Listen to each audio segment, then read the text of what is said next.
着瑜伽褲係咪一件好唔啱嘅事咧？好唔道德，係太過裸露。因為我着件長 T 遮住個 pat pat 咁樣啦，因為去到某一年嘅夏天，我就覺得好熱啊頂！好，我就直接瑜伽褲啦，跟住我嗰件背心啦。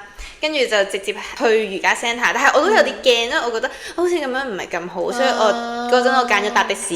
好誇張喎！係啊，但係咧嗰一次之後，我發現就係喺我屋企樓下行去的士嘅路上，我覺得爽唔舒服。我做乜咁耐以嚟我要壓迫自己？但係我就為咗你哋嘅眼睛，跟住我就着件長 T 遮住佢，然後嗰件長 T 又唔係特別靚咁樣。我唔得，我着瑜伽褲覺得好唔得啊咁樣。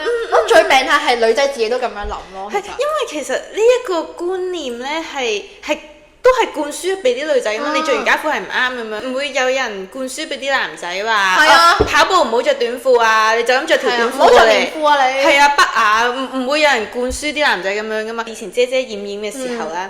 跟住我會迎住搭地鐵死啦，係咪遮得唔夠啊？嗰個阿伯係咪望緊我 pat pat 啊咁樣？你自己嘅心魔咯。係啊，但係而家我就係 bra top 瑜伽褲咁樣，我根本唔 care 佢望緊邊度，同埋佢就算真係望緊我 pat pat，可能都係哇練得好，